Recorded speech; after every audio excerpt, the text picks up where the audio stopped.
মাহফিল বহু বছর ধরে আমরা ধারাবাহিক করে আসছি, ঠিক কিনা? মাহফিলে আওয়ামে জাহেলিয়াতের সময় কয়েক বছর বন্ধ ছিল। কোন আমলে? হয় নাই, আওয়ামী লীগ আমলে। আয়ামে যায় না, আয়ামে জাহেলিয়াত, আওয়ামী লীগ আমলে বলেন আওয়ামে জাহেলিয়াত, ঠিক না? আওয়ামী জাহেলিয়াতের সময় বাংলাদেশে বহু মাহফিল তারা বন্ধ করে দিয়েছে, বহু বক্তাকে মসজিদ থেকে তাড়িয়ে দিয়েছিল, বহু বক্তার নামে মিথ্যা মামলা দিয়েছিল, বহু আলেমের জানাজার নামাজ পড়তে দেয় নাই। কারণ তারা জানে ওদের বাবা মরেছিল, জানাজার লোক হয় নাই, হুজুরদের জানাজায় লক্ষ লক্ষ মানুষ হবে, এটা আমরা সহ্য করব না। ওরা আল্লাহ তাআলার কোরআনের মাহফিল 144 ধারা জারি করেছিল, আল্লাহ তাআলা ওদের জীবনের উপর 144 ধারা জারি করে ওরা দেশ থেকে তাড়িয়ে দিয়েছে। আল্লাহ আছেন না নাই? চিৎকার দিয়ে বলতে হবে, আল্লাহ আছেন না নাই? আল্লাহ পথে ছিলাম, আছি, ভবিষ্যতেও থাকবো। কারো রক্ত চক্ষুকে আমরা পরোয়া করব না। শহীদ উসমান হাদি রক্ত দিয়েছে দেশের জন্য, ন্যায্যতার জন্য, ইনসাফের জন্য। আজকে তার জানাজা ইতিহাস হয়েছে।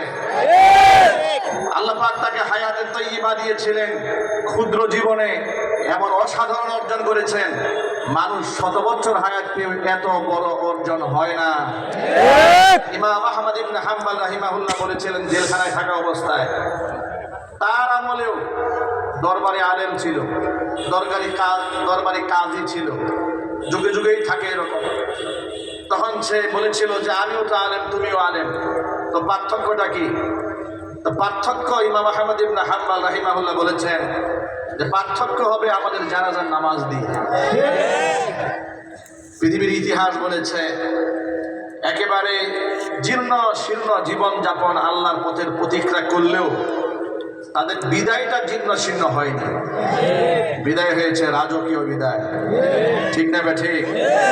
ইনশাআল্লাহ ইমানের পথে আমরা অবিচল থাকবো। এবং আজকের জানাজায় প্রমাণ করে দিয়েছে ভারতের আধিপত্য বাংলার মাটিতে চলবে না।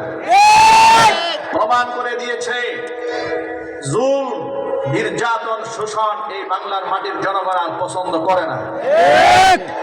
টেন্ডারবাজি, চান্দাবাজি, ঘুষ, সুদ, জেনা, ব্যভিচার, ধর্ষণ, খুন খারাপির রাজনীতি বাংলাদেশে চলবে না। তথাকথিত সুশীলদের বুদ্ধি দিয়ে রাষ্ট্র আর চলতে দেওয়া হবে না। উসমান হাদি যেমন তৃণমূল থেকে শুরু করেছিলেন, আমি তৃণমূলের নওজোয়ান মধ্যে মুজাহিদকে জিজ্ঞেস করতে চাই, উসমান হাদির দরদকে অন্তরে ধারণ করে, তার চিন্তা চেতনাকে লালন করে, আল্লাহর উপর তাওয়াক্কুল করে এই জমিনের মধ্যে ইনসাফ কায়েমের সংগ্রামে যদি আবার একটা জিহাদের ডাক আছে, শামিল আছেন কারা কারা? তো হাত দেখতে চায়।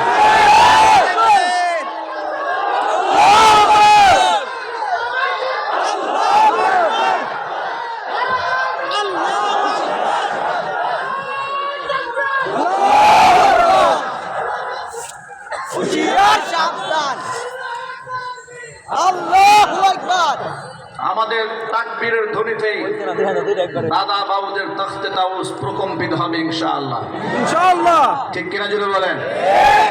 ভারতের ন্যারেটিভকে আমরা পায়ের নিচে পদদলিত করে ভারতের সাম্রাজ্যবাদকে বাংলার জমিনে আমরা দাফন করে ছাড়বো ইনশাআল্লাহ। এই জন্য আজকে অনেক না বলা কথা আছে, এগুলো বলা হবে ইনশাআল্লাহ। আপনারা কি প্রস্তুতি আছেন তো ফুল এনার্জি নিয়ে, নাকি দুর্বল হয়ে গেছেন? সোজা হয়ে দাঁড়াতে হবে। লিল্লাহি তাকবীর, দাঁড়িয়ে যান, দাঁড়ান সোজা হয়ে। এই ফাঁকে দাঁড়ানো ভাইরা যারা ডান পাশের সব ভিতরে ঢুকেন, আগে কেউ বসবেন না। পিছনে যারা আছেন, সামনে ফাঁকা আছে, একটু আগে আসুন, সামনে এগিয়ে আসুন, সামনে এগিয়ে আসুন, আগে গিয়ে বসবেন না। এই ভাই না, ঢুকেন, ভিতরে ঢুকেন। আপনাদের এই যে আপনারা যারা ডান পাশে, আপনাদের জন্য এই পলিসি করছে, ঢুকেন ভিতরে। আপনারা বলবেন হুজুর আশা করে আসছিলাম, বসার সুযোগ পাই নাই। যান, ঢুকেন। দেখেছেন কত মানুষ দাঁড়িয়ে আছে, ঢোকার সুযোগ পাচ্ছে না। তারাও তো আমাদের ভাই, জিহাদের ময়দানে তাদের আমাদের লাগবে। কি বলেন? আমরা কাউকে শত্রু ভাবি না, সকলকে বন্ধু ভাবি। ইনশাআল্লাহ বলেন। হ্যাঁ, দিন বিজয়ের ক্ষেত্রে সকলকে কাজে লাগবে। ঢুকেন ভিতরে। মাশাআল্লাহ, ঢুকেন। যান, জায়গা আছে, মাশাআল্লাহ, অনেক জায়গা আছে এখন। জায়গার কোনো শেষ নাই, আল্লাহর প্রশস্ত জমিনে জায়গার কোনো অভাব নাই। মাশাআল্লাহ, হাজার হাজার যুবকেরা মাশাআল্লাহ প্রস্তুত হয়ে আসতেছে। এটা তাকবীর হবে, লিল্লাহি তাকবীর। কোথায় গেলে হবে না বুটবাজারবাসী? কি পুতায় গেলে চলবে না? হাসিনার আমলেই তো আপনারা পুতান নাই। 2021 সালে নরেন্দ্র মোদীকে আগমনকে কেন্দ্র করে আমরা বুটবাজার সাইনবোর্ড থেকে একেবারে বড় বাড়ি বন্ধ ব্লক করে দিয়েছিলাম, মনে আছে? ইতিহাস ভুলে গেছেন? আমরা তো সেই বীর সেনানী, আমরা মসজিদ ছেড়েছি, বাড়ি ছেড়েছি, এলাকা ছেড়েছি, কিন্তু আমরা স্বৈরাচারীর সাথে আঘাত করি নাই। কথা বলতে হবে, ঠিক কিনা? এই আসে, বসো। আর জায়গা নাই?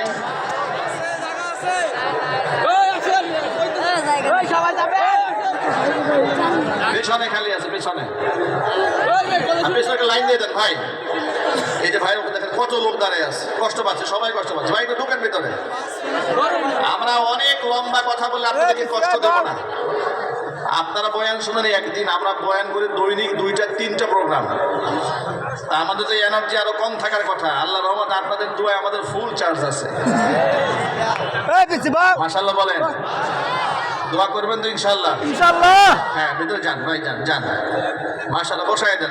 আমার যুবক ভাইদেরকে বসায় দেন, তরুণদের বসিয়ে দেন, উসমান হাদির সৈনিকদেরকে বসায় দেন, নওজওয়ানদেরকে বসিয়ে দেন। মাশাআল্লাহ, আগামী নেতৃত্ব নওজওয়ানদের হাতে আসবে ইনশাআল্লাহ। ইনশাআল্লাহ বলেন।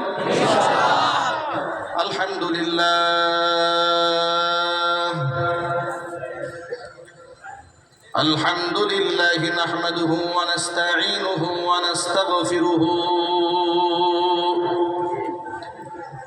ওয়া নু'মিনু বিহি ওয়া নাতাওয়াক্কালু আলাইহি ওয়া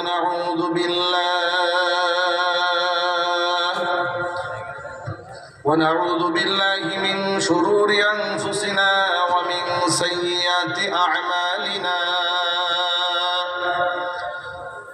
من يهده الله فلا مضل له ومن يضلله فلا هادي له ونشهد أن لا إله إلا الله وحده لا شريك له ونشهد أن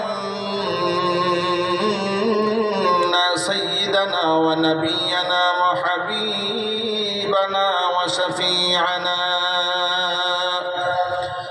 ومولانا محمدا عبده ورسوله الذي أرسله بالحق بشيرا ونذيرا وداعيا إلى الله بإذنه وسراجا منيرا. أما بعد فأعوذ بالله من الشيطان الرجيم. بسم الله الرحمن الرحيم. إن الله وملائكته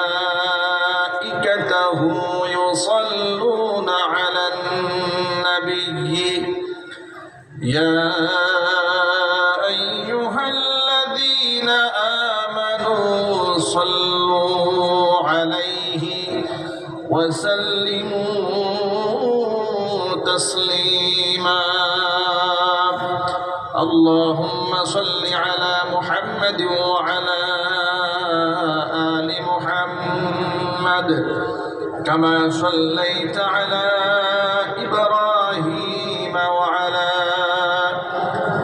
آل إبراهيم حميد مجيد اللهم بارك على محمد وعلى آل محمد كما باركت على إبراهيم وعلى آل إبراهيم إنك حميد مجيد محبت ذكر করুন لا إله إلا الله لا إله إلا الله لا إله إلا الله لا إله إلا الله لا إله إلا الله لا إله إلا الله لا إله إلا الله لا إله إلا الله لا إله إلا الله لا إله إلا الله لا إله إلا الله لا إله إلا الله محمد رسول الله صلى الله عليه وسلم তুমি কত সুন্দর কি করে বুঝাই প্রভু কত সুন্দর কি করে বুঝাই কোন ভাষা পাই না খুঁজে তোমার তুলনা তুমি নিজে তোমার তুলনা তুমি নিজে তুমি কত সুন্দর কি করে বুঝাই বেকারার প্রজাপতি গোলাপের মুখে কি করে দোলাই পাখা বুক ভরা সুখে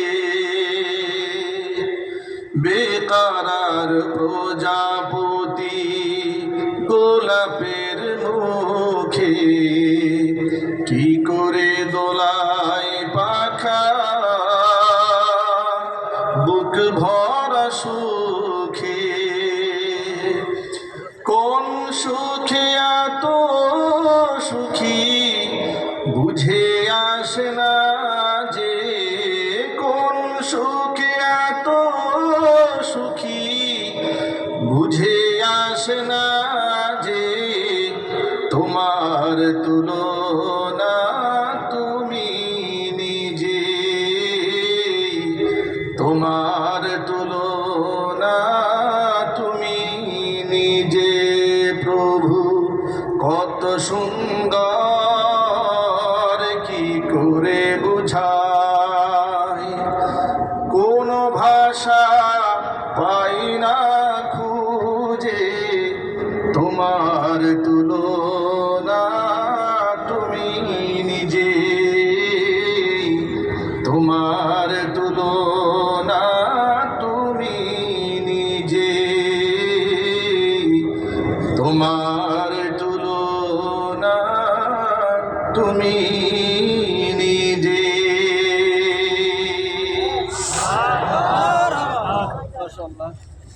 ঐতিহ্যবাহী গাজীপুর জেলার অন্তর্গত গাজীপুর মহানগর বোট বাজার খাইলপুর এলাকাবাসী ও শ্রমিকদের উদ্যোগে আয়োজিত 3 দিনব্যাপী 17তম ঐতিহাসিক তাফসীরুল কুরআন মাহফিলের আজকের এই সমাপনী দিবসের সমাপনী অধিবেশনের সম্মানিত সভাপতি আলহাজ মোহাম্মদ মোতালিব মিয়া, প্রতিষ্ঠাতা খাইলপুর বাদশা মিয়া অগ্রণী উচ্চ বিদ্যালয় অ্যান্ড কলেজ, মহতারাম সভাপতির নেক হায়াত আল্লাহ তাআলা দারাজ করুন, তাকে মহান আল্লাহ তাআলা সুস্থতার নিয়ামত দান করুন। আমন্ত্রিত হাজারাত ওলামায়ে কেরাম, মুরব্বিয়ান এজম, অত্র এলাকা এবং পার্শ্ববর্তী এলাকার বিভিন্ন প্রান্ত থেকে ছুটে আসা দিন দরদি ইমানদার পরহেজগার মুত্তাকি মুসলিম ভাইয়েরা, পর্দার অন্তরালে অবস্থানরত আমাদের সকলের শ্রদ্ধাভাজন পর্দানিশীর মা এবং বোনেরা, মহান আল্লাহ রাব্বুল আলামিনের দরবারে আলিশানে লাখ কোটি শুকরিয়া আদায় করছি যে মহান আল্লাহ রাব্বুল আলামিন আমাদেরকে বিজয়ের মাসে একটি ঐতিহাসিক দিবসে আজকে বাদশা মিয়া খাইলপুরের শ্রমিকদের উদ্যোগে আয়োজিত, এলাকাবাসীর উদ্যোগে আয়োজিত মাহফিলের সমাপনী দিবসে একত্রিত করেছেন। আজকে হচ্ছে ডিসেম্বর মাসের 20 তারিখ। বিজয়ের এই মাসে আমরা বাংলাদেশের একটি রত্নগর্ভা সন্তানকে হারিয়েছি। আমরা শ্রেষ্ঠতম একজন সন্তানকে আমরা হারিয়েছি। জাতির এই তরুণ প্রজন্মের আইডল এবং আইকন, মাজলুম জনগণের কণ্ঠস্বর, স্বাধীনতা সার্বভৌমত্বের অতন্দ্র প্রহরী, জুলম নির্যাতনের বিরুদ্ধে বজ্র কণ্ঠস্বর আমরা উসমান হাদিকে হারিয়েছি। তাকে শহীদ করা হয়েছে। মহান আল্লাহ পাক তাকে শাহাদাতের সর্বোচ্চ মাকাম দান করেন। আমিন। তার শোক সন্তপ্ত পরিবারকে সবরে জামিল আল্লাহ পাক দান করেন। আমিন। তার আদর্শ, তার তেজোদ্দীপ্ত কণ্ঠকে পুঁজি বানিয়ে বাংলার জনগণ, এই দেশের তরুণ প্রজন্ম যেন আগামীর বাংলাদেশ সুদমুক্ত, ঘুষমুক্ত, দুর্নীতিমুক্ত করতে পারে, সেই তৌফিক আল্লাহ পাক দান করেন। আমাদের পারিপার্শ্বিক হাজারো প্রতিবন্ধকতা থাকা সত্ত্বেও মহান আল্লাহ তাআলা কোরআনের ময়দানে এত সুন্দর করে মহব্বত করে জমে জমে বসার সুযোগ আল্লাহ পাক তৈরি করে দিয়েছেন। আপনারা খুশি না বেজার? কম না বেশি? উচ্ছ্বসিত কণ্ঠে, খুশি মনে, মন প্রাণ উজাড় করে মহান রবের শেখানো ভাষায় শুকরিয়া জ্ঞাপন করছি। জবান ছেড়ে দিয়ে সকলে একযোগে বলছি আলহামদুলিল্লাহ। আলহামদুলিল্লাহ। রব্বানা লাকাল হামদ। রব্বানা লাকাল হামদ। হামদান কাসীরা। হামদান কাসীরা। তাইয়িবান। তাইয়িবান। মুবারাকান ফীহি। মুবারাকান ফীহি। ইয়া রাব্বি। ইয়া রাব্বি। লাকাল হামদ। লাকাল হামদ। কামা ইয়ানবাগি। লিজালালি ওয়াজহিকা ওয়া আযীমি সুলতানিকা। মহান আল্লাহ তাআলা আজকে মাহফিলকে কবুল করুন। খাইলপুর এলাকাবাসীকে আল্লাহ মাফ করে দেন। শ্রমিকদেরকে আল্লাহ তাআলা দ্বীনের জন্য কবুল করুন। অত্র এলাকার সমস্ত মুর্দেগানের কবরে আযাব আল্লাহ তাআলা কিয়ামত পর্যন্ত বন্ধ করে দিন। পর্দার অন্তরাল থেকে আমাদের মা বোনরা বয়ান শুনতে পাচ্ছেন। আমার মা বোনদেরকে আল্লাহ তাআলা আবেদা, জাহেদা, সালেহা, কানেতা, আমিনা হিসেবে কবুল করুন, মঞ্জুর করুন। আমার শ্রমিক ভাইদেরকে আসমান জমিনের সমস্ত বালা মুসিবত থেকে আল্লাহ তাআলা হেফাজত করুন। স্টেজে অসংখ্য ওলামারা আছেন। মহান আল্লাহ পাক ওলামাদের পরিচালিত প্রতিষ্ঠিত মসজিদ মাদ্রাসাগুলোকে কবুল করুন। তাদের খিদমাতের ওয়াসাতকে আল্লাহ পাক যেন প্রশস্ত করে দেন। মুরব্বীদেরকে আল্লাহ নেক হায়াত দারাজ করেন। যুবকদেরকে আল্লাহ রাব্বুল আলামিন ইমাম দীপ্ত কণ্ঠ এবং ভূমিকা রাখার তৌফিক দান করুন। কাল হাসরের কঠিন ময়দানে মহান আল্লাহ তাআলা আজকের এই আয়োজন আমাদের সকলের নাজাতের জরিয়া হিসেবে কবুল করুন। বন্ধুগণ, শ্রমিকরা, এলাকাবাসীর লোকেরা মিলে কত সুন্দর আয়োজন করেছে। গোটা পৃথিবীতে একমাত্র মুসলমানদের এই সৌভাগ্য হয়েছে যে মুসলমানরা আল্লাহর পক্ষ থেকে নাজিলকৃত কিতাব দিয়ে দিক নির্দেশনা গ্রহণ করেন। উলামারা তাদেরকে আল্লাহর পথ দেখান, উলামারা তাদেরকে জান্নাত দেখান, জাহান্নামের পথ থেকে সতর্ক করেন। উলামারা হেদায়েতের পথে মানুষদেরকে ডাকেন। আল্লাহর পক্ষ থেকে আমাদের হেদায়েতের জন্য এত সুন্দর রাহনুমাই, দিক নির্দেশনা দেওয়ার জন্য পথ নির্দেশিকা আল্লাহ পাক দিয়ে দিয়েছেন। আমাদের সৌভাগ্য কত বেশি দেখুন তো।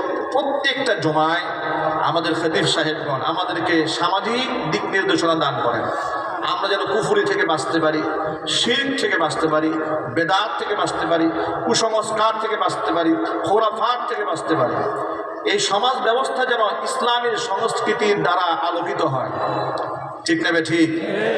মানুষ যেন ভুল পথে পরিচালিত না হন, এজন্য খতিব সাহেব প্রত্যেক জুমায় আলোচনা করেন।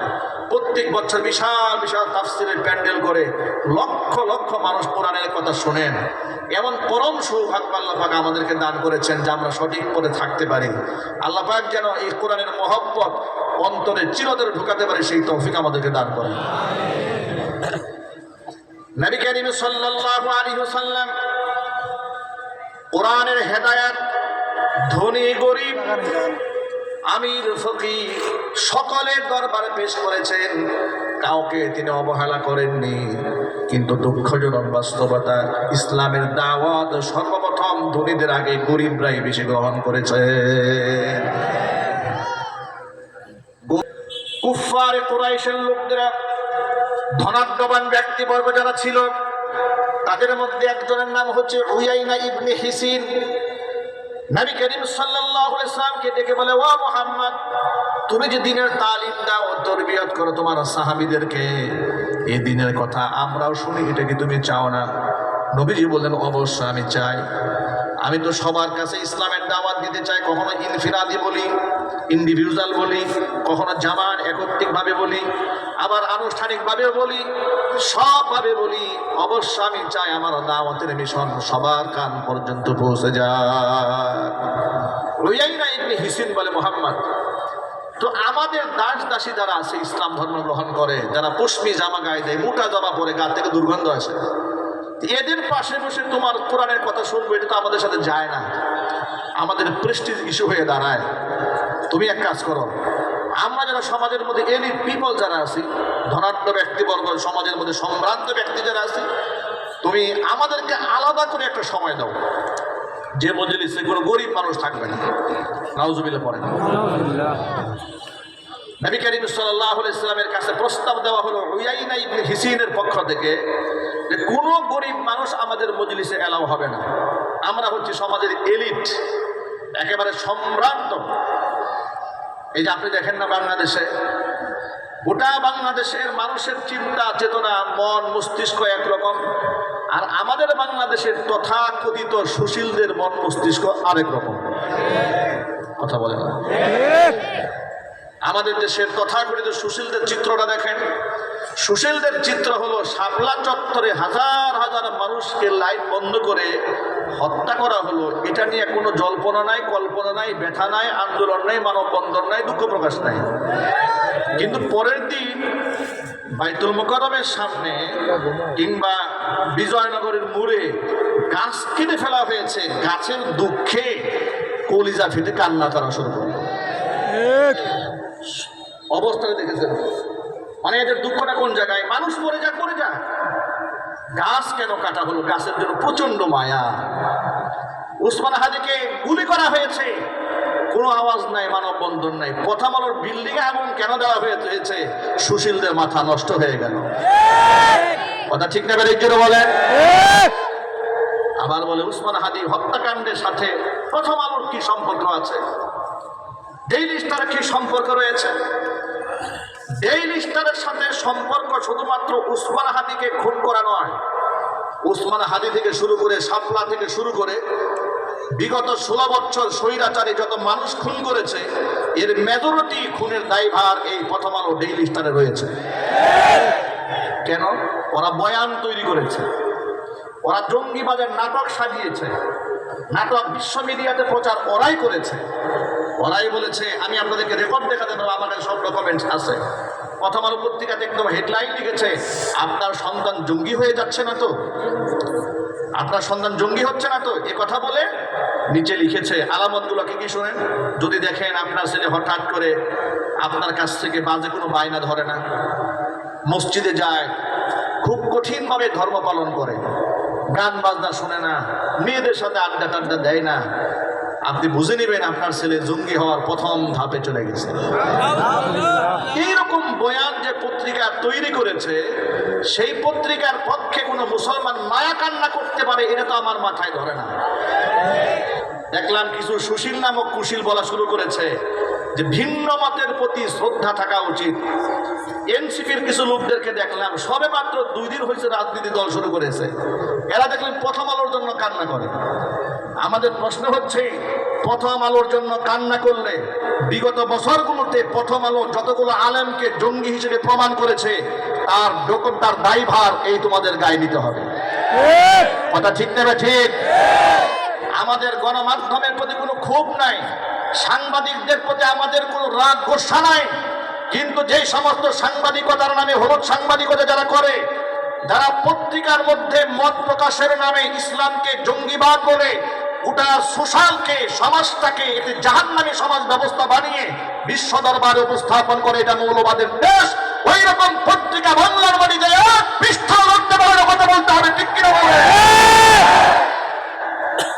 ওই সমস্ত পত্রিকার উপর আবার সাফাই গাইতে আসে সুশীলরা, বলে ছায়ানট কি অপরাধ করেছে, উদিজি কি অপরাধ করেছে, এরপরে ডেইলি স্টার কি অপরাধ করেছে।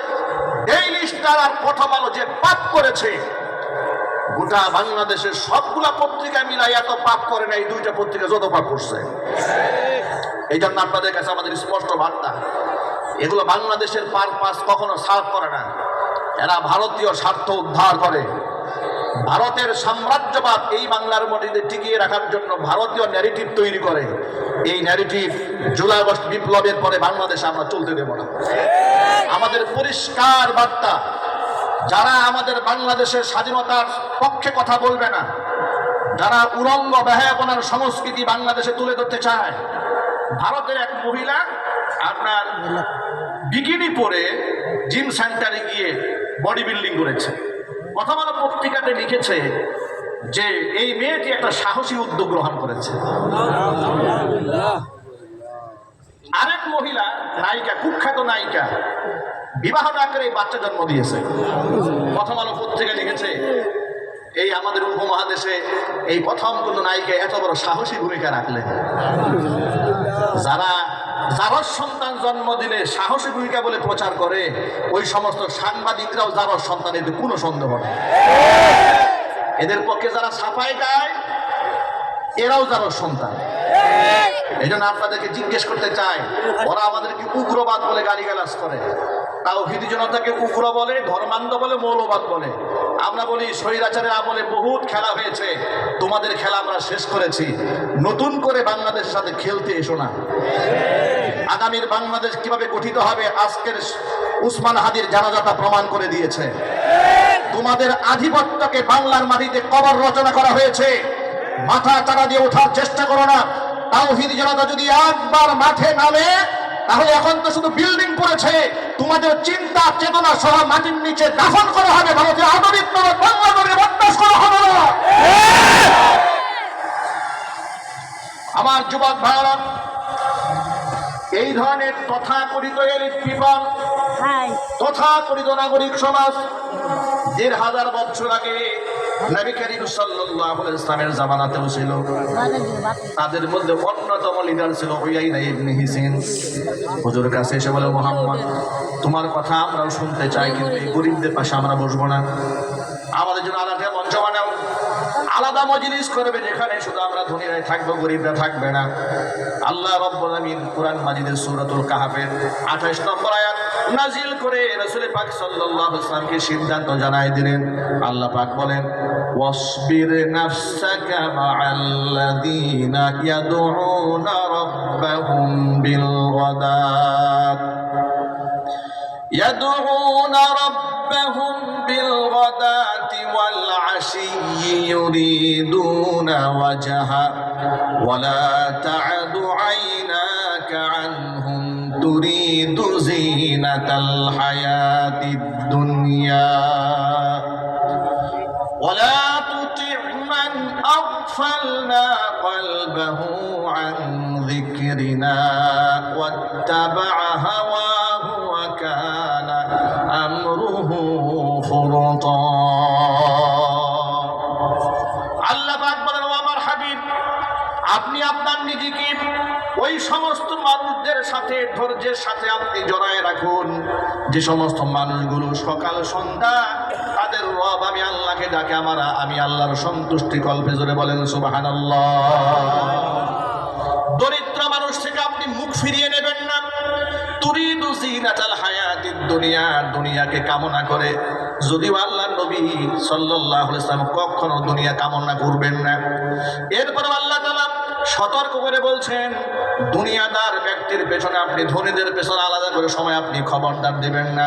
ওয়ালা তুতি মান আগফালনা কলবাহু আন যিকরিনা ওয়াত্তাবা হাওয়া, যাদের কি আমি আমার জিকির থেকে যাদের মনগুলাকে উদাসীন গাফেল করে দিয়েছি, ওয়ালা তুতি মান আগফালনা কলবাহু আন যিকরিনা, ওই সমস্ত উদাসীন চিত্ত যারা, তাদের আনুগত্য আপনি করবেন না, ওদের কথা আপনি শুনবেন না। ওয়াকানা আমরুহু ওয়াত্তাবা হাওয়া, এরা নিজেদের মন মতো চলে। ওয়াকানা আমরুহু ফুরুতা, এদের বিষয়টাই হচ্ছে সীমা লঙ্ঘন। এরা যা করে সীমা লঙ্ঘন করে। আপনি এদের কথায় কান দিবেন না। আপনি দরিদ্রদের সাথে ছিলেন, আপনি এদের সাথে নিজেকে বেঁধে রাখেন। চিৎকার দেখুন সুবহানাল্লাহ। প্রিয় শ্রমিক ভাইরা আমার, আপনি হয়তো ভাবেন আমি গার্মেন্টসের শ্রমিক, আমার মূল্য কম, আমার বোধহয় দাম নাই, আমার মনে হয় কোনো মর্যাদা নাই। খোদার কসম করে বলি, নবী করিম সাল্লাল্লাহু আলাইহি ওয়াসাল্লাম বলেছেন, আল্লাহ তাআলা আমাকে জান্নাত জাহান্নাম দুটোই দেখিয়েছেন। ইত্তলাতু ফিল জান্নাতি, যখন আমি জান্নাত দেখলাম, ফারাআইতু আকসারা আহলিহাল ফুকারা, জান্নাতে তাকিয়ে দেখলাম জান্নাতের অধিকাংশ বাসিন্দা এই পৃথিবীর গরিব মানুষেরা। ওয়াত্তলাতু ফিন্নার, এরপর আমি জাহান্নামের দিকে উকি মারলাম। জাহান্নামে উকি মারার পরে দেখতে পেলাম ফারাআইতু আকসারা আহলিহান নিসা, জাহান্নামের অধিকাংশ বাসিন্দা এই পৃথিবীর মহিলারা। জান্নাতি গরিব মানুষের সংখ্যা আমি বেশি দেখেছি। আল্লাহু আকবার বলেন। অন্য হাদিসের মধ্যে এসেছে নবী করিম সাল্লাল্লাহু আলাইহি ওয়াসাল্লাম বলেছেন, নেককার গরিব মানুষগুলো, নেককার আমলদার ধনী মানুষ যারা, তাদের কমপক্ষে 500 বছর আগে আল্লাহর জান্নাতে চলে যাবে। আর যদি বলেন সুবহানাল্লাহ। এই কথা শোনার পরে কি মনে কোনো দুঃখ আছে? আরো যদি বলেন, শুধু গরিব হলে চলবে না, গরিবকে নামাজি হতে হবে, পরহেজগার হতে হবে, গরিবকে দিনদার হতে হবে, ইমানদার হতে হবে, তাকওয়াবান হতে হবে। যদি দরিদ্র হওয়ার পরে আপনি নামাজও না পড়েন, রোজাও না রাখেন, রিকশা চালান, আল্লাহকে না ডাকেন, তাহলে খাসিরাত দুনিয়া ওয়াল আখিরাত, দুনিয়াও শেষ আখিরাতও শেষ। ঠিক না বলেন? অন্তরে পক্ষে নামাজের ওয়াক্ত হয়ে গেল, নামাজ পড়ে নেবেন। শ্রমিক ভাইদেরকে বলি, নামাজের ওয়াক্ত হয়ে গেছে, নামাজ পড়েন, স্ত্রীকে পর্দায় রাখেন। আমি কিছুদিন আগে উত্তরবঙ্গে মাহফিল করতে যাচ্ছিলাম ট্রেনে। সেখানে লম্বা সফর, যেহেতু ট্রেনে যাচ্ছিলাম, একেবারে গ্লাসের কাছে বসেছি, তাকিয়ে দেখি আমাদের ট্রেন যখন সিরাজগঞ্জ পার হচ্ছে, যমুনা পার হয়েছে, সিরাজগঞ্জ পার হয়ে যাওয়ার পথে দেখি, জানালায় তাকাই দেখি একজন কৃষক সারাদিন ক্ষেত খামারে কাজ করেছে, পুরো শুকনো মরুভূমির মতো এলাকা, একা একা ক্ষেতের আইলের মাঝখানে নিজের কোমরে যে গামছা ছিল ওটা বিছাইয়া নামাজ পড়তেছে, আসরের নামাজ।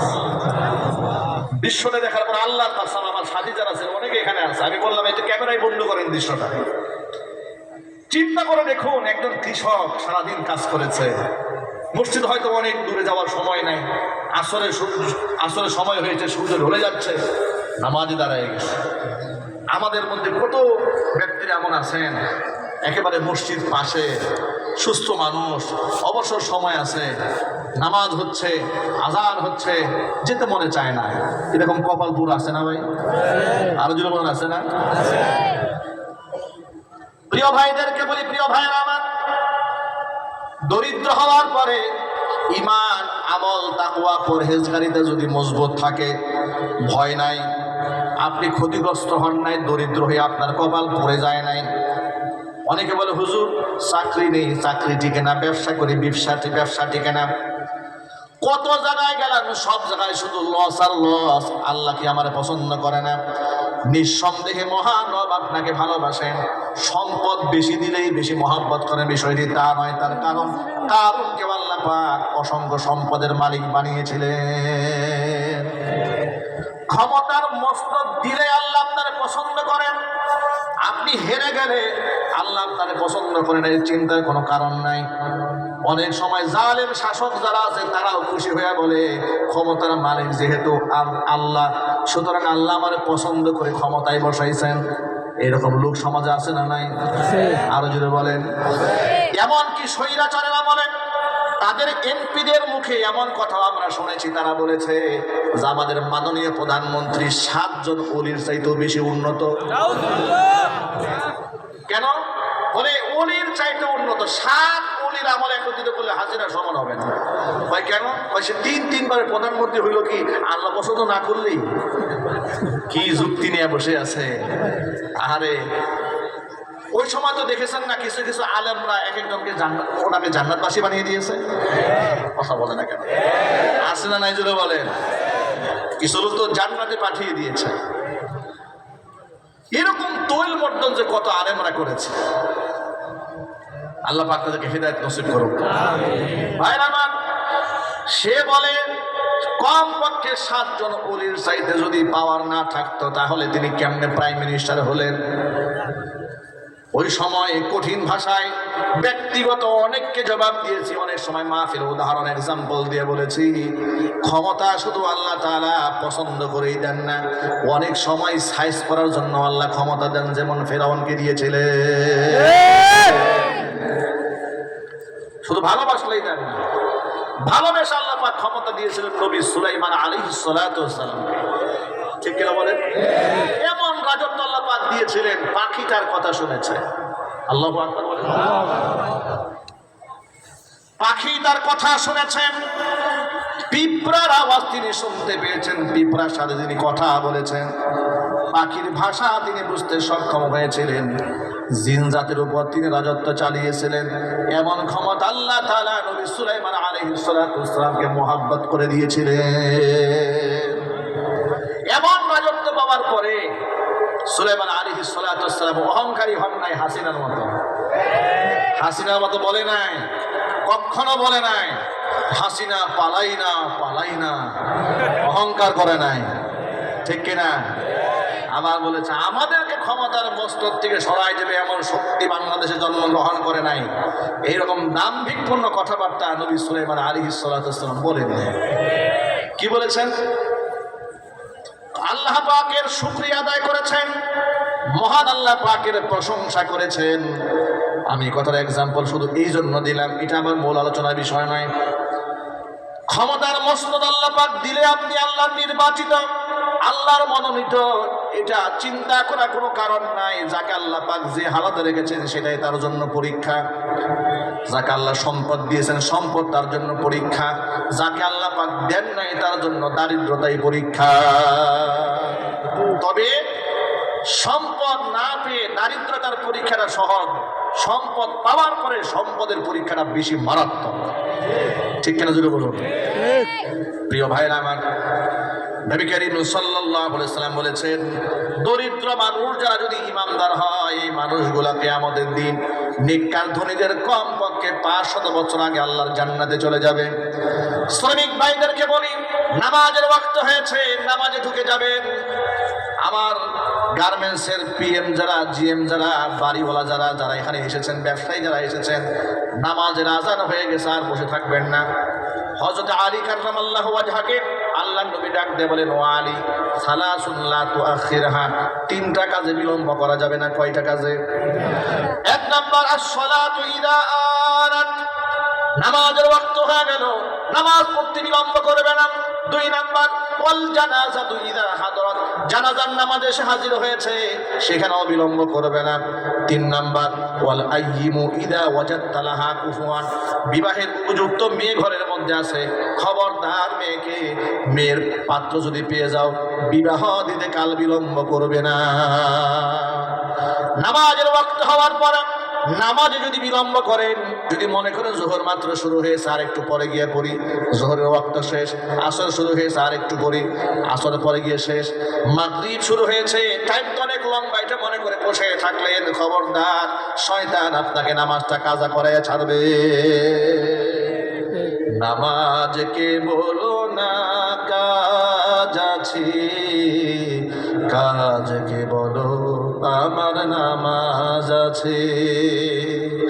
নামাজ বিহীন পরকালে কি জবাব দেবে তুমি প্রভুর কাছে? আজকের পর থেকে নামাজের ওয়াক্ত হয়ে গেলে আমরা বিলম্ব করবো না, বলেন ইনশাআল্লাহ। নামাজ কয় ওয়াক্ত করবো ভাই? কয় ওয়াক্ত? যদি বলেন কয় ওয়াক্ত? 5 ওয়াক্ত নামাজ মসজিদে জামাতের সাথে আদায় হবে, বলেন ইনশাআল্লাহ। এমন যেন না হয় সাপ্তাহিক মুসল্লি হব, এরকম যেন না হয়। আল্লাহ পাক সাপ্তাহিক মুসল্লি হওয়ার গজব থেকে আল্লাহ আমাদের বাঁচায়। নামাজ কয় ওয়াক্ত? এটা শুধু আমরা পড়বো, আমাদের ঘরে বউরা না পড়লেও চলবে নাকি?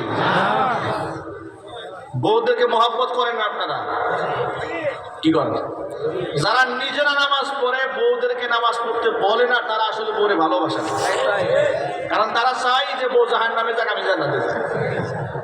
কি কোরআন মাজিদে আল্লাহ পাক বলেছেন, ইয়া আইয়ুহাল্লাযীনা আমানু কু আনফুসাকুম ওয়া আহলিকুম নারা।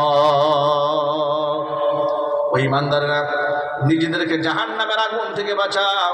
ও আহলিকুম, এবং নিজেদের পরিবারের সদস্যদেরকে জাহান্নামের আগুন থেকে বাঁচাও। নিজেরাও নামাজ পড়বো, আমাদের স্ত্রী সন্তানদেরকেও আমরা নামাজের ব্যাপারে উদ্বুদ্ধ করবো। আল্লাহ যেন কবুল করেন। দারিদ্রতা কোনো অভিশাপ নয়। আল্লাহ নবী সাল্লাল্লাহু আলাইহি ওয়াসাল্লাম সাহাবীদেরকে প্রশ্ন করলেন, ও সাহাবীরা, আতাদরুনা মানিল মুফলিস, তোমরা বলো তো একেবারে নিঃস্ব মানুষকে, সর্বহারাকে, একেবারেই ধ্বংসপ্রাপ্তকে? সাহাবায়ে কেরাম প্রশ্ন করলেন, আল্লাযী লা দিনার ওয়ালা দিরহামা, যার টাকা নাই পয়সা নাই সেই ব্যক্তি তো একেবারে সর্বহারা, একেবারে গরিব সেই ব্যক্তি। নবী করিম সাল্লাল্লাহু আলাইহি ওয়াসাল্লাম বললেন, না, জবাব তোমাদের সঠিক হলো না। সাহাবায়ে কেরাম বললেন, ফাল্লাহু ওয়া রাসূলুহু আলাম, তাহলে সঠিক জবাব আল্লাহ পাক এবং তার রাসূল ভালো জানেন।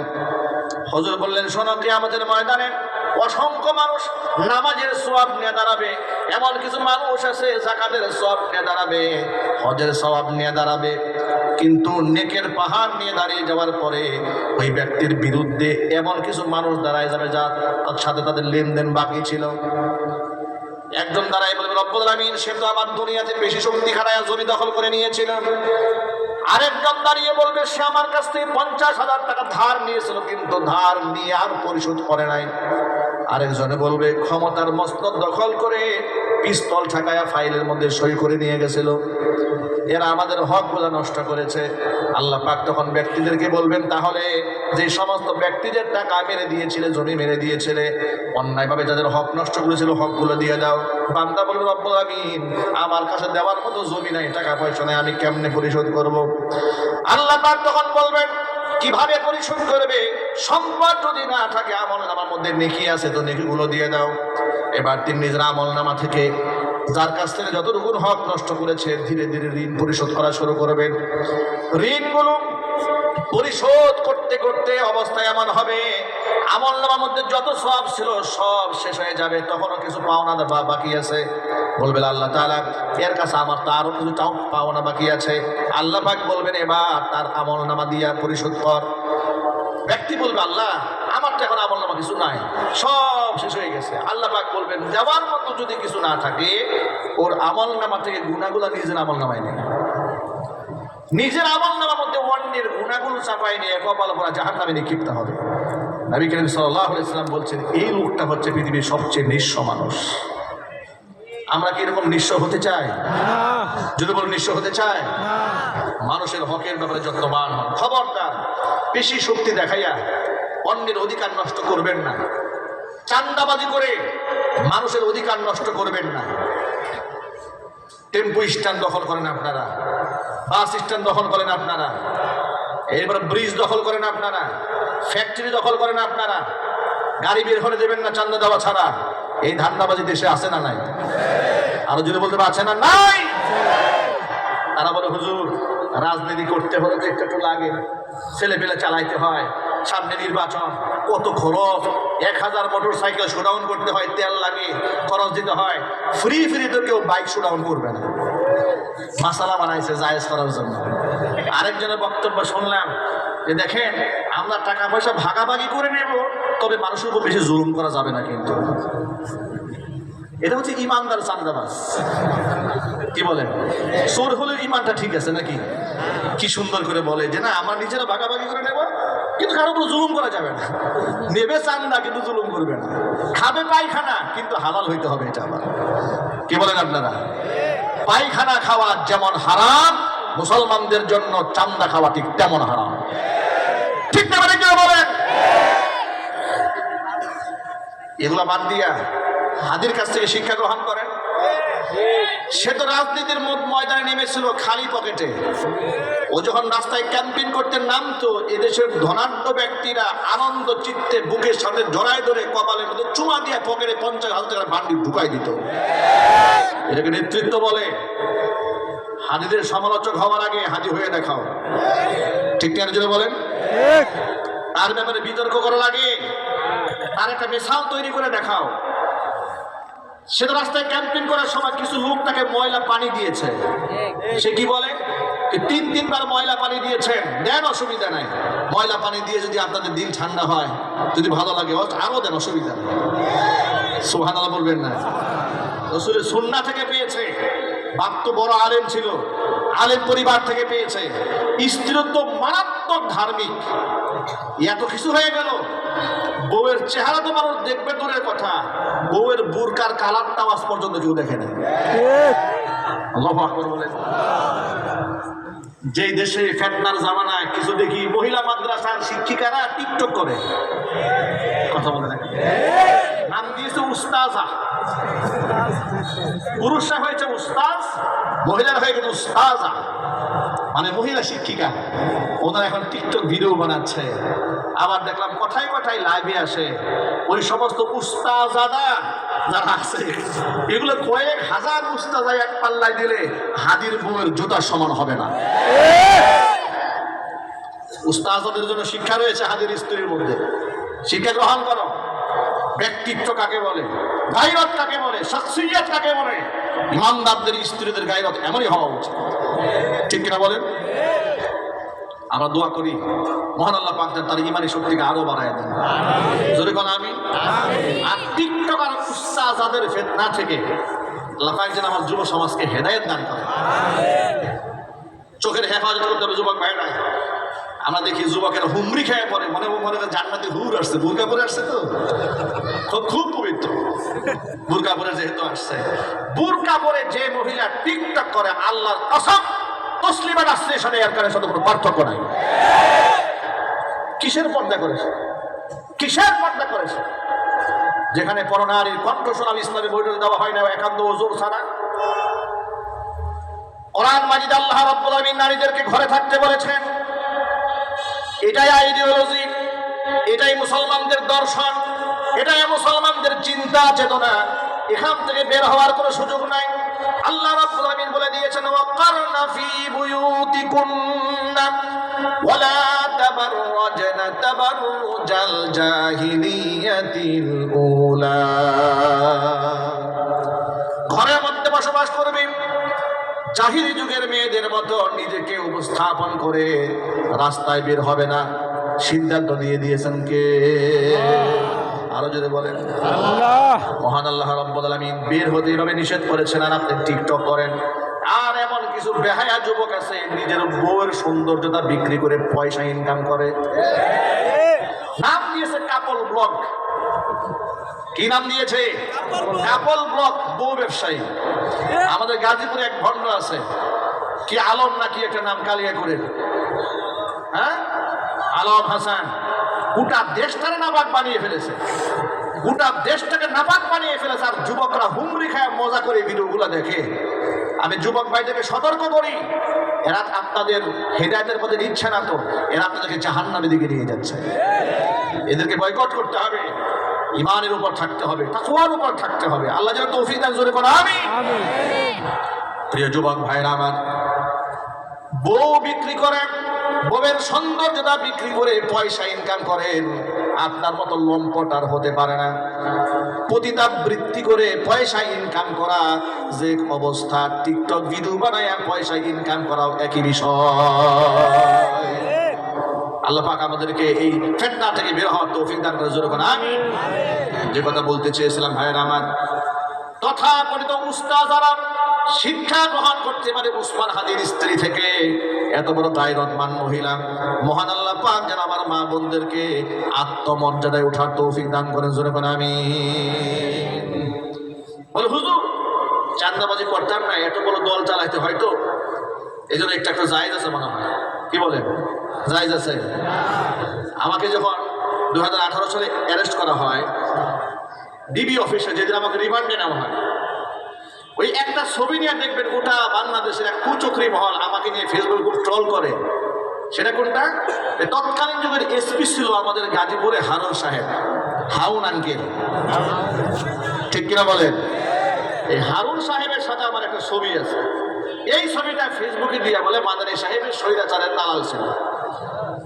বেটা আমার দিকে তাকানোর আগে নিজের ভালো করে পিতৃ পরিচয়টা একটু যাচাই করো, আলিমের ব্যাপারে মন্তব্য করার আগে। যে ছবিটা হারুন সাহেবের সাথে আমার দেখো, সেটা হচ্ছে হারুন সাহেবের অফিসে ওই দিন যেটা আমাকে রিমান্ডে নেওয়া হয়েছিল। আলেম উলামারা সুপারিশ করেছিলেন যাতে করে রিমান্ডে আমাকে নির্যাতন করা না হয়। তখন আমাকে এসপি অফিসে ডেকে এনে তখন তার সাথে একটা ফটো সেশন করা হয়েছিল। ওই মুহূর্তে আলেম উলামাদের উপস্থিতিতে ওই ছবিটাই ফেসবুকে দিয়ে বলে হারুন সাহেবের সাথে মাদানী সাহেবের বিরাট সম্পর্ক। কথা বুঝতে পেরেছেন? কোথাকার ছবি, কোথায় নিয়ে লাগিয়েছে?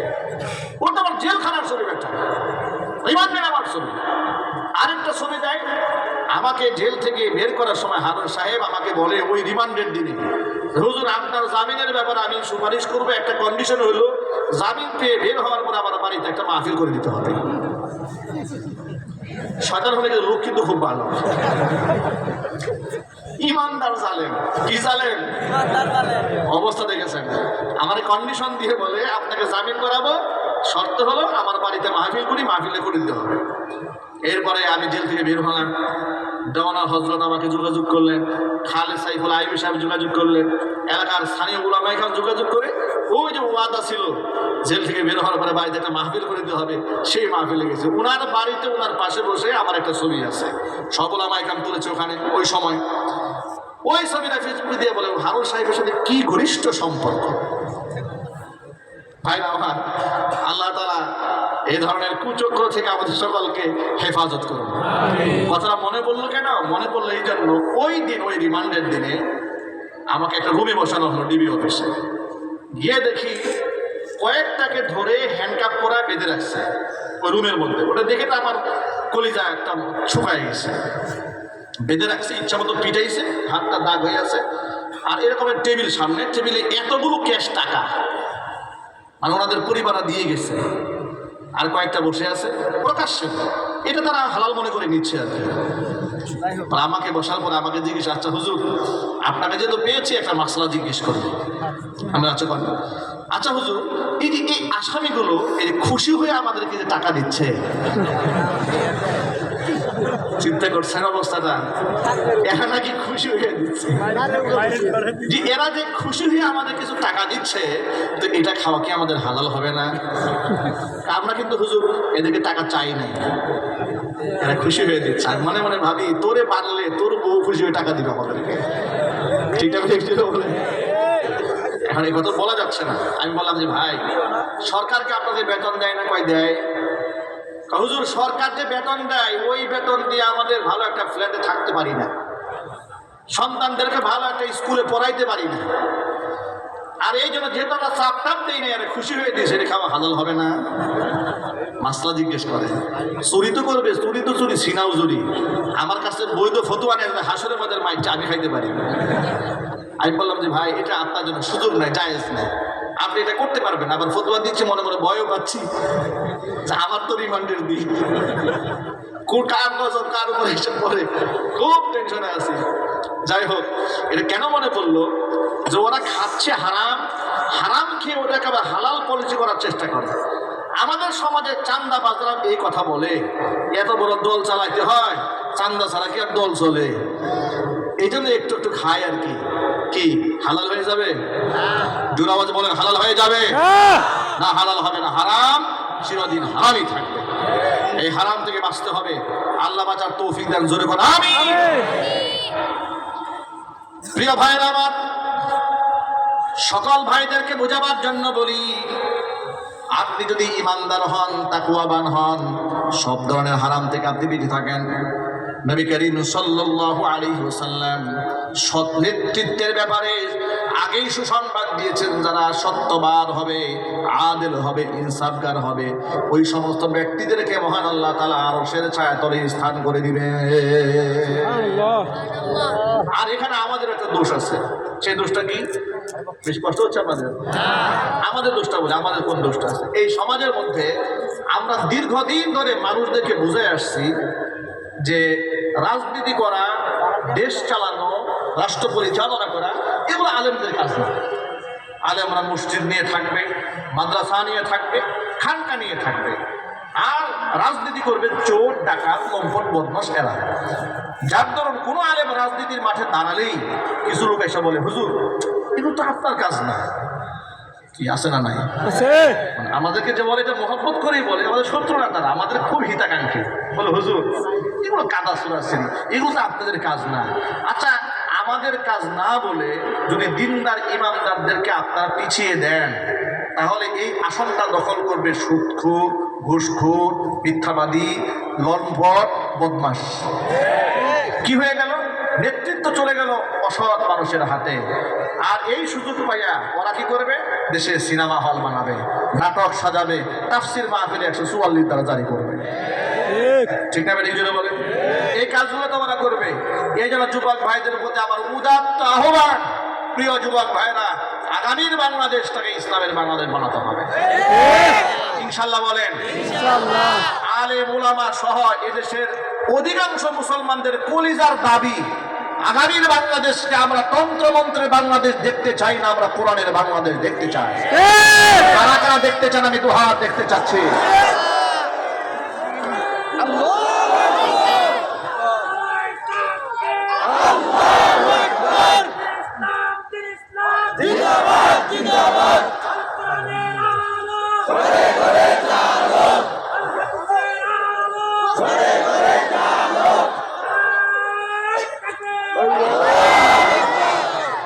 আল্লাহ পাক আমাদেরকে ঐক্যবদ্ধ থাকার তৌফিক দান করেন। আরো জোরে কোন আমিন। ভাই আমার, এই জন্য যত মানুষ এখানে এসেছেন সকল ভাইদেরকে বলি, দারিদ্রতা এটা আমাদের জন্য অভিশাপ নয়, বরং যত মানুষের হক আপনি নষ্ট করে দুনিয়া থেকে বিদায় হবেন, বেশি শক্তি কাটায় মানুষের অধিকার নষ্ট করেছেন, অবশ্যই হাসরের ময়দানে আহকামুল হাকিমের সামনে জবাব দিতেই হবে। আল্লাহ পাক যেন আমাদের সতর্ক থাকার তৌফিক দান করেন। নবী করিম সাল্লাল্লাহু আলাইহি সাল্লাম বললেন, আমি জান্নাতের মধ্যে অধিকাংশ বাসিন্দা গরীবদেরকে দেখেছি। সুবহানাল্লাহ বলেন। দ্বিতীয়ত আমি জাহান্নামে তাকালাম। মা বোনরা পয়েন্টটা গুরুত্ব সহকারে খেয়াল করেন। ওয়াত্তালাতু ফিন্নার, জাহান্নামে যখন তাকালাম, জাহান্নামের অধিকাংশ বাসিন্দা আমি নারীদেরকে দেখেছি। এই হাদিসটা আরেকটু বিস্তরভাবে আরেকটা বর্ণনার মধ্যে পাওয়া যায়। عن عبد الله بن عباس رضي الله تعالى عنه أنه قال خرج رسول الله صلى الله عليه وسلم فصلى بالعيد ثم خطب। নবী করিম সাল্লাল্লাহু আলাইহি ওয়াসাল্লাম ঘর থেকে বের হলেন, ঈদের নামাজ পড়ালেন, মুসল্লিদের সামনে ঈদের খুতবা দিলেন।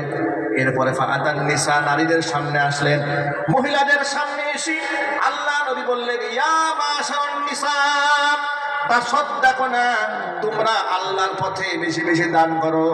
ফাইন্নী উরিদুকুন্না আকসার আহলিন নার, আমাকে দেখানো হয়েছে অধিকাংশ নারী জাহান্নামে যাবে। জোরে বলেন নাউজুবিল্লাহ। মহিলারা প্রশ্ন করলেন, ফাবিমা যাকা ইয়া রাসূলুল্লাহ, হে আল্লাহর রাসূল, অধিকাংশ নারী জাহান্নামে যাবে কেন? কারণটা কি? হুজুর বললেন, দুইটা বড় পাপের কথা উল্লেখ করেন। এক নাম্বার বড় পাপ, ইতুকসিরনাল লানা, বেশিরভাগ তোমরা লানত করো মানুষদেরকে, এই পাপ। আরেকটা পাপ হচ্ছে তাকফুরনাল আশীর, তোমরা স্বামীর নাফরমানি করো। এই দুইটা পাপের কারণে নারীরা অধিক হারে জাহান্নামে যাবে। মাইকের আওয়াজ বাহিরে যাচ্ছে, আমার মা বোনেরা কথাগুলো শুনতে পাচ্ছেন? মায়েরা বোনেরা, খবরদার লানত দেওয়া বন্ধ করে দেন। অভিশাপ দেওয়ার মতো অভ্যাস থাকলে আল্লাহর কাছে তওবা করে ফেলেন। মহিলারা অনেক সময় নিজের সন্তানদেরকে লানত দেয়, আছে না নাই? স্বামীর উপর লানত দেয়, প্রতিবেশীর উপর লানত দেয়, এমনকি মিজাজ বেশি খারাপ হয়ে গেলে নিজের উপর লানত নেয়। মহিলা অন্যের উপর লানত কেন দেয় শোনেন? আল্লাহ তাআলা কি ওরা চোখে দেখে না? হ্যাঁ, খালি আমারই চোখে দেখে, আল্লাহ ওরা চোখে দেখে না? এইরকম বদদোয়া দেয়। আবার নিজের সন্তানে একটু দুষ্টুমি করেছে, মেজাজ খারাপ হয়ে গেছে, এই, তুই মরতে পারিস না, তুই গাড়ি করে পড়তে পারিস না, এই ধরনের রাগ মেজাজ দেখিয়ে নিজের সন্তানকে বদদোয়া দেয়। সন্তানকে বদদোয়া দিয়েন না মায়েরা, কারণ মায়ের দোয়া, বাবার দোয়া আল্লাহর কাছে 100% কবুল হয়ে যায়। আপনারা ইমাম বুখারী রাহমাতুল্লাহি আলাইহি নাম শুনেছেন, মুহাম্মদ ইবনে ইসমাঈল আল বুখারী রাহিমাহুল্লাহ। এই পৃথিবীর আল্লাহ রাব্বুল আলামিনের নিয়ামত প্রাপ্ত এক বান্দা। জন্মের পরে অসুখ হয়ে দুটো চোখের অন্ধ হয়ে যায়। মা আবেদা জাহেদা, কেমন মায়ের সন্তান ইমাম বুখারী হয়েছে, আল্লাহু আকবার বলেন। সবার পেট থেকে ইমাম বুখারীর জন্ম হয়। আরে আমাদের সমাজের মায়েরা এখন নামাজ পড়ে না, রোজা রাখে না, এই জন্য পেট থেকে টিকটকার বের হয়। কথা ঠিক না ঠিক? মা নিজেও টিকটক করে, মেয়েও টিকটক করে, ছেলেও টিকটক করে, জামাইও টিকটক করে। এই ঘর থেকে তো ভালো সন্তান জন্মগ্রহণ করবে না, ড্যান্ডি খুর জন্মগ্রহণ করবে। ইমাম বুখারীর মা আল্লাহর কাছে দোয়া করে, রব্বুল আলামিন আমার সন্তান মুহাম্মদ ইবনে ইসমাঈল কি তুমি দৃষ্টি ফিরায় দাও। মা দোয়া করেছে। 2 বছর পর মা রাতের বেলায় স্বপ্ন দেখেন, কে যেন বলল তোমার সন্তানের দৃষ্টি ফিরিয়ে দেওয়া হয়েছে। ইমাম বুখারীর মা স্বপ্ন থেকে ঘুম থেকে জেগে উঠলেন, তাকায় দেখেন 2 চোখের দৃষ্টি মহান আল্লাহ পাক তার সন্তানের ফিরিয়ে দিয়েছে। মায়ের দোয়া বড় কার্যকর। মা বোনদেরকে বলবে, এই জন্য মায়েরা বলে না, লানত দেওয়ার মতো অভ্যাসটা বাদ দিয়ে দেন, আল্লাহ যেন তৌফিক দান করে। দ্বিতীয় নাম্বার, স্বামীর নাফরমানি করা, এটা দিন দিন বেড়েই চলছে। এত বেড়ে চলেছে, ডিভোর্সের সংখ্যা, তালাকের সংখ্যা এত বেড়েছে। এক বাক্যে জবাব দিয়ে বলেন, তালাক দেওয়ার মালিক মহিলা না পুরুষ? আরো যদি বলেন, স্ত্রী না স্বামী? কিন্তু আপনি একটুখানি কাজী সাহেবের কাছে খবর নিয়ে দেখেন, ডিভোর্স যারা দিচ্ছে, তালাক দেওয়ার অধিকার তো দেওয়া হয় নাই, এরপরেও তারা ডিভোর্সের মধ্যে আগায় আছে। ওই অনেক সময় নারীবাদীরা বলে না যে নারীদের উপর আল্লাহ জুলুম করছে, তালাকের মালিক শুধুমাত্র পুরুষ কেন হইল, নারী কেন হইল না? আল্লাহর কসম, নারীদেরকে যদি তালাক দেওয়ার মালিক আল্লাহ পাক বানাতেন, এই যে আমি সহ আপনারা এখানে যারা বসে আছেন না, কারো ঘরে বউ থাকতো না। ঠিক এবারে কি বলে, মহিলাদের মেজাজ এত খারাপ।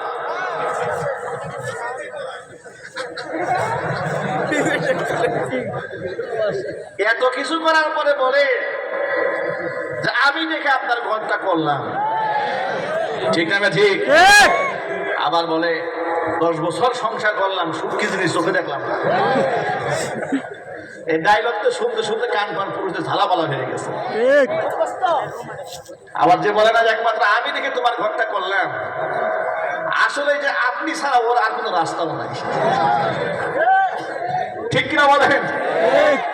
বলে সন্তানের দিকে তাকায় সংসারটা করলাম, ফ্যামিলির দিকে তাকায় করলাম, এই কথাটা সব মহিলা বলে, কমন ডায়লগ। এগুলা কিছু মনে করবেন না, এগুলো এক কান দিয়ে শুনবেন আর এক কান দিয়ে বের করে দেবেন। এই কথার অর্থ এটা নয় যে আপনার স্ত্রীদের উপর জুলুম করবেন। ইসলাম এত সুন্দর জীবন ব্যবস্থা আমাদেরকে উপহার দিয়েছে। নবী করিম সাল্লাল্লাহু আলাইহি ওয়াসাল্লাম উভয়ের অধিকারের ব্যাপারে আমাদেরকে সতর্ক করেছেন। যেমন মহান আল্লাহ তাআলা সূরাতুন নিসায় নারীদের ব্যাপারে আল্লাহ পাক বলেছেন, ওয়াশিরুহুন্না বিল মা'রুফ, নারীদের সাথে তুমি উত্তম আচরণ করো। সুবহানাল্লাহ বলেন। আল্লাহ পাক নারীদের পক্ষ হয়ে বলেন, ফাআসা আন তাকরাহু শাইআন ওয়া ইয়াজআলাল্লাহু ফীহি খায়রান কাসীরা, তুমি তোমার এক স্ত্রীকে অপছন্দ করো, একটু সবর করো, ধৈর্য ধরো, এমন তো হতেও পারে তুমি যাকে অপছন্দ করো তার ভিতরেই মহান আল্লাহ পাক তোমার জন্য কল্যাণ রেখে দিয়েছে। সুবহানাল্লাহ। নারীদের পক্ষে যে ইসলাম কত কথা বলেছে, আমার রাসূল যে কত কথা বলেছেন, আল্লাহু আকবার। একবার মা আয়েশা রাদিয়াল্লাহু তাআলা আনহা তিনি বলেন, যে আমার ঘরে রসুলের থাকার পালা পড়লো। একাধিক স্ত্রী হওয়ার কারণে নবী করিম সাল্লাল্লাহু আলাইহি ওয়াসাল্লাম পালা করে করে থাকতেন এক এক সময় এক এক স্ত্রীর ঘরে। মা আয়েশার ঘরে যখন আল্লাহর নবী ছিলেন, এমন সময় তার জনৈক সতীনের ঘর থেকে একটা পিয়ালার মধ্যে সামান্য হাদিয়া পাঠানো হলো। মা আয়েশা রাদিয়াল্লাহু তাআলা আনহা বলেন, সতীনের ঘর থেকে খাবার এসেছে হুজুরের কাছে, মেজাজ আমার খারাপ হয়ে গেছে, কিন্তু আমার খুব গাইরতে লাগছে। কেন গাইরতে লাগবে? তোমার ঘরে যখন যাবে তখন তুমি খেদমত করো, আমার ঘরে আসছে, এখন আমার সময়, আমি তারা সেবা করব, মহব্বত করবো, ভালোবাসবো। তুমি অন্যের ঘর থেকে কেন খাবারটা পাঠালে? মেজাজ এত খারাপ হয়েছে, পিয়ালা ধরে খাবার সহ ঢিল মারছে, ভেঙে ফেলেছেন পিয়ালা, খাবার ছিন্ন ভিন্ন হয়ে গেল। মা আয়েশা রাদিয়াল্লাহু তাআলা আনহা বলেন, আল্লাহর কসম, আল্লাহর নবী আমাকে ভুরু কুঞ্চিত করেন না, একটা গালিও দেন নাই। সুবহানাল্লাহ বলতে পারলেন না? এই যে আপনারা যারা সুযোগ পাইলেই বলেন ইসলামে 4 বিয়ে আছে, হ্যাঁ ইসলামে জায়েজ আছে, জায়েজ আছে, বেটা আপনার মতো জালেমের জন্য জায়েজ আছে নাকি? বিবাহ শুধু করলেই হবে না, মাসালাটা একটু ঠান্ডা মাথায় শোনেন। কোরআন মাজিদ তো বলে দিয়েছে, হ্যাঁ ফানকিহু মা তাবা লাকুম মিনান নিসাই মাসনা ওয়া থুলাসা ওয়া রুবা ওয়া ইন খিফতুম আল্লা তা'দিলু ফাওয়াহিদাতান। আল্লাহ পাক বলেন, দুটা বিবাহ করতে পারবে, 3টা করতে পারবে, 4টা করতে পারবে, অনুমতি আছে। তবে যদি ভয় পাও যে ব্যালেন্স করতে পারবে না, সমতা রক্ষা করতে পারবে না, তাহলে তোমার জন্য একটা, আর একটা চালাবার যোগ্যতা যদি না থাকে তাহলে তোর জন্য বিবাহ করা হারাম। একটা চালাবার যোগ্যতা, মনে করেন আপনার নপুংসক হিজড়া, এর বিয়ে করা যাইজ আছে? আরো চিৎকার দিয়ে বলেন যাইজ আছে? মনে করেন একটা ব্যাটারি নাই, লো, কথা বলে না, আপনার জিন্দগি শেষ, একটা মহিলার জিন্দগি শেষ করে দিয়েছেন, কলকাতা হারবাল খাইতে খাইতে জিন্দগি শেষ। তোর বিয়ে করতে বলছে কে? আরেকজনের মহিলার জীবন নষ্ট করতে, ঠিক না? ঠিক বলেন। রিক্সাওয়ালা দেখি অনেকদিন আগে কোনাবাড়ি জেলখানা রোডের মাথায় আমি গাড়ি নিয়ে বের হচ্ছি, হঠাৎ করে রাস্তার মাঝখানে বিশাল গন্ডগোল, অনেক লোক জমা হয়ে গেছে। তা আমি গাড়ি ব্রেক দিয়েছি, কি হয়েছে দেখি এক রিক্সাওয়ালাকে 3 মহিলা ধরছে, একজনের ধরছে কলারে এখানে ধরছে, একজনের পিঠে ধরছে, আর একজনের লুঙ্গি ধরছে। বিশাল মুসিবত। আমি চিন্তা করলাম, আহারে নিরীহ একটা মানুষ পাইয়া এই মহিলাগুলো এত খারাপ কাজ করতেছে লোকের সাথে। আমাকে বলে, হুজুর বেশি দরদ দেখায় না, 3টা ওনার বউ। আমি বললাম ঘটনা নাকি? ঘটনা হচ্ছে এই ভদ্রলোক রিক্সা চালায়, সাভারে রিক্সা চালায়, বিয়ে করছে একটা, গাজীপুরে আসে করছে একটা, ঢাকা বিয়ে করছে আরেকটা। এখন সে একটা বিয়ে করার পরে বেশি দিন থাকে না, ওখানে ওই এলাকা থেকে সে শিফট হয়ে যায়, সরকারি চাকরি করেন তো রিক্সা চালায়, উনি শিফট হন, এরপরে সেখানে আরেকটা বিবাহ করে। এই 3 বউ ক্যান্ডিডেট নেটওয়ার্ক একসাথে করছে, করে একসাথে ধরছে। আমি বললাম তাহলে ইচ্ছা করে জুদা বিদা করা দরকার হবে, কি বলেন আপনারা? আমাদের সমাজে বিশৃঙ্খলা এই জন্য হয়েছে। ইসলাম আপনাকে এইভাবে 4 বিয়ে করতে বলে নাই, ইসলাম আপনাকে ব্যালেন্স করতে বলেছে। সুবহানাল্লাহ বলেন। মা আয়েশা রাদিয়াল্লাহু তাআলা আনহা বলেন, আল্লাহর হাবিবের সামনে আমি এত বড় অন্যায়টা করলাম, মিজাজ খারাপ হয়ে গেল, আমি মাত্র তার ঢিল মেরে ভেঙে ফেললাম। আল্লাহর কসম করে বলি, নবী আমাকে গালিও দিলেন না, ধমকও দিলেন না, ভুরু কুঞ্চিত করলেন না, আমার রাগটাকে মূল্যায়ন করলেন, আমার গাইরোডটাকে বোঝার চেষ্টা করলেন। হুজুর হুবহু এরকম একটা পেয়ালা কিনে আমার সতীনের বাড়িতে পাঠিয়ে দিলেন, যাতে করে তার সাথে আমার মনের সাথে কোনো দূরত্ব সৃষ্টি না হয়। একটু জোরে বলতে হবে সুবহানাল্লাহ। রাসূলের দাড়ি রাখা সুন্নতে আমল করতে পেরেছে, এইরকম বউয়ের সাথে ব্যবহার করাটাও সুন্নত, ঠিক কিনা? এটা মাথায় রাখতে হবে। ইসলাম কত সুন্দর করে নারী আর পুরুষকে ব্যালেন্স করে দিয়েছে। আজকে কপাল পরা মুসলমানরা ইসলাম থেকে দিক নির্দেশনা না নিয়ে ওরা গেছে বেগম রুকিয়ার কাছ থেকে শিক্ষা গ্রহণ করতে। কথা বলতে হবে, ঠিক কিনা? বা ঠিক? কয়েকদিন আগে বলেছে না, আমাদের দেশের প্রায় কি প্রধান উপদেষ্টা বলেছে আমি বেগম রুকিয়া, অথচ এই বেগম রুকিয়া হচ্ছে সেই বেগম রুকিয়া যে বেগম রুকিয়া বলেছে যে পুরুষতান্ত্রিক সমাজে নারীদেরকে পুরুষের অধীনস্থ রাখার জন্য ধান্দাবাজেরা ঐশী বাণীর নামে ধর্ম প্রচার করেছে। নাউজুবিল্লাহি মিন যালিক। নবীদেরকে ধান্দাবাজ যদি কোনো মহিলা বলে, এর ঈমান আছে? এর মুসলমান বলা যায়? আর ছোটবেলা থেকে আমাদেরকে জীবনে পড়ানো হয়েছে এক মহিষী নারী হচ্ছে বেগম রোকেয়া। এর 1880 খ্রিস্টাব্দে তার জন্ম হয়, 1932 খ্রিস্টাব্দে তার মৃত্যু হয়। এমনকি বাংলা একাডেমি 2006 সালে তার কিছু রচনা প্রকাশ করেছে। এখন অনলাইনে আপনি সার্চ দিলে আপনি সেগুলো দেখতে পারবেন। ইসলাম নিয়ে, বিশেষ করে পর্দা পুশিদা নিয়ে তার যে জঘন্য চিন্তা ভাবনা আপনারা কল্পনা করতে পারবেন না।